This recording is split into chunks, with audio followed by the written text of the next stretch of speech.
Recording by Rigel. No Pets Allowed by M.A. Cummings. I can't tell anyone about it. In the first place, they'd never believe me. And if they did, I'd probably be punished for having her, because we aren't allowed to have pets of any kind. It wouldn't have happened if they hadn't sent me way out there to work.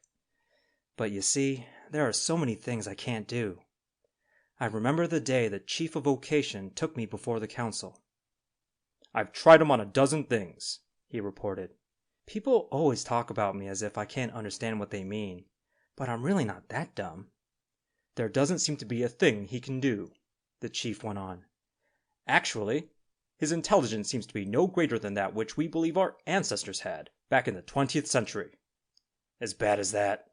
observed one of the council members. "You do have a problem." "But we must find something for him to do," said another. "We can't have an idle person in the state. It's unthinkable." "But what?" asked the chief. "He's utterly incapable of running any of the machines. I've tried to teach him.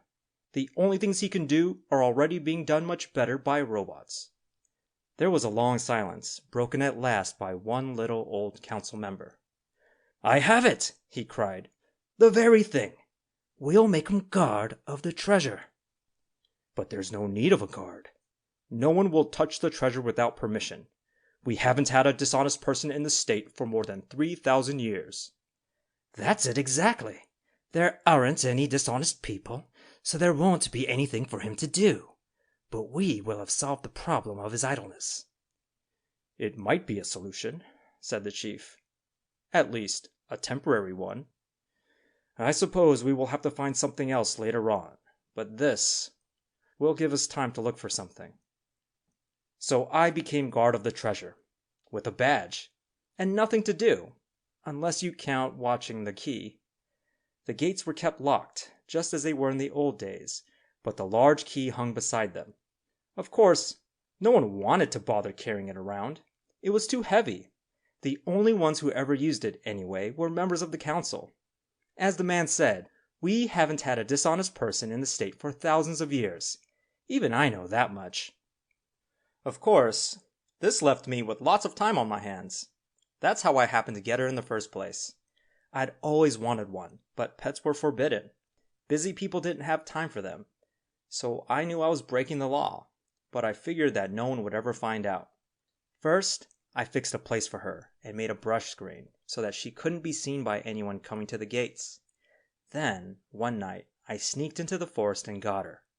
It wasn't so lonely after that. Now I had someone to talk to. She was small when I got her. It would be too dangerous to go near a full-grown one, but she grew rapidly. That was because I caught small animals and brought them to her.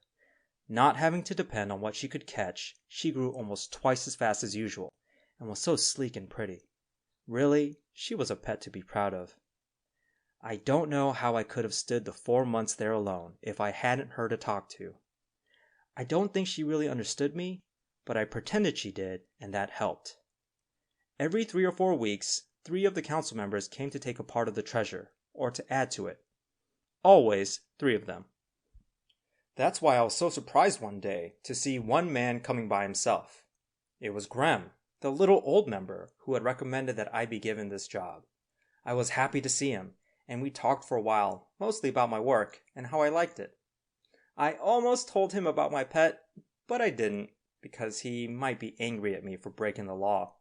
Finally, he asked me to give him the key. "I've been sent to get something from the treasure," he explained. I wasn't happy to displease him, but I said, "I can't let you have it. There must be 3 members. You know that." "Of course I know it, but something came up suddenly, so they sent me alone. Now let me have it." I shook my head. That was the one order they had given me, never to give the key to any one person who came alone. Graham became quite angry. "You idiot!" he shouted. "Why do you think I had you put out here? It was so I could get in there and help myself to the treasure." "But that would be dishonest, and there are no dishonest people in the state." "For 3,000 years, I know." His usually kind face had an ugly look I'd never seen before. "But I'm going to get a part of that treasure. and it won't do you any good to report it, because no one is going to take the word of a fool like you against a respected council member. They'll think you are the dishonest one. Now, give me that key." It's a terrible thing to disobey a council member, but if I obeyed him, I would be disobeying all the others, and that would be worse. "No!" I shouted. He threw himself upon me. For his size and age, he was very strong, stronger even than I.